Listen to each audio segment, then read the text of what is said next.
अऊज़ु बिल्लाहि मिनश्शैतानिर्रजीम बिस्मिल्लाहिर्रहमानिर्रहीम। अस्सलामु अलैकुम वरहमतुल्लाहि वबरकातुहू। अल्हम्दुलिल्लाह हमारी तख्ती नंबर 3 स्टार्ट थी, जो कि हमने बा से लेकर दाल तक पढ़ ली थी। इससे आगे का आगाज़ करते हैं। अऊज़ु बिल्लाहि मिनश्शैतानिर्रजीम बिस्मिल्लाहिर्रहमानिर्रहीम। तख्ती नंबर 3 हरकत। ज़बर को पड़ी हरकत कहते हैं। ज़बर को पढ़ते वक्त 3 बातों का ख्याल रखना ज़रूरी है। खींचकर नहीं पढ़ना, झटका देकर नहीं पढ़ना, मजहूल नहीं पढ़ना, और रॉ के ऊपर अगर ज़बर हो तो उसको पुर यानी मोटा पढ़ना है। ये डिटेल्स पिछली वीडियो में मौजूद हैं, आप वहाँ से देख सकते हैं।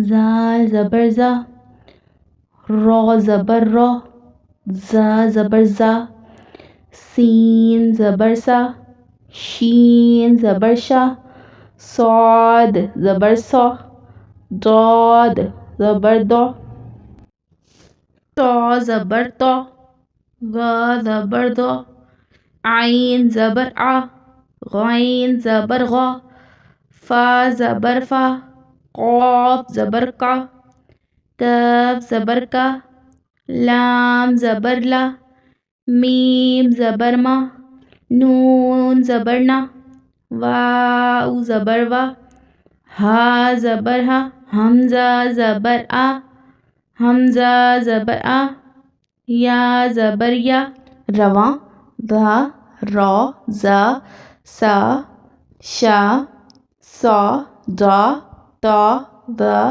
आ गा फ क़ौ क ला मा ना वा हा आ या। ज़ाल को देखें, नरमी से अदा करना है। ज़ाल ज़बर ज़ा, और इसको ज़ा नहीं पढ़ना है, सीटी की आवाज़ नहीं आनी चाहिए। रॉ को देखें, पुर पढ़ना है।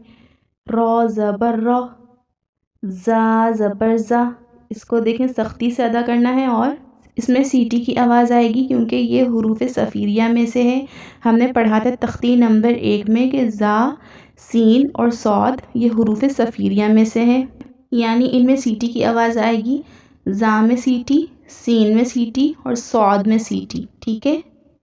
और दौद, इसको हम पुर पढ़ेंगे क्योंकि ये ज़बान के बगली किनारे से अदा होता है। तौ को पुर पढ़ेंगे, ज़ौ को पुर पढ़ेंगे, लेकिन साथ में नरमी से भी अदा करेंगे। तो ऐसे आपको पता होगा कि पुर हुरूफ कौन से हैं, यानी हुरूफ मुस्तालिया कौन कौन से हैं। ये मैं पिछली वीडियोस में बता चुकी हूँ। हुरूफ मुस्तालिया यानी कि मोटे अदा करने वाले पुर पढ़े जाने वाले हुरूफ 7 हैं। खौ, सौद, दौद, तौ, ज़ौ, गैन और क़ाफ। ये हर हाल में मोटे ही पढ़े जाते हैं, चाहे इनके ऊपर ज़बर हो, ज़ेर हो, पेश हो, कुछ भी हो, ये हर हाल में मोटे ही पढ़े जाते हैं। और रॉ को देखें, इसको कभी पुर पढ़ते हैं और कभी बारीक। अगर इसके ऊपर रॉ के ऊपर अगर ज़बर हो और पेश हो तो इसको पुर पढ़ेंगे, अगर ज़ेर होगा और तो इसको हम बारीक पढ़ेंगे। उम्मीद करती हूँ जिस तरीके से मैं समझा रही हूँ आप लोगों को समझ आ रहा होगा, और अगर आप लोगों को समझ आ रहा है तो प्लीज़ मेरे चैनल को सब्सक्राइब लाजमी कर दीजिएगा, और तमाम मुसलमानों को अपनी दुआओं में याद रखिएगा। आज के लिए इतना ही काफ़ी है। मिलते हैं इंशाल्लाह अगले लेसन में। जब तक के लिए अल्लाह हाफ़िज़।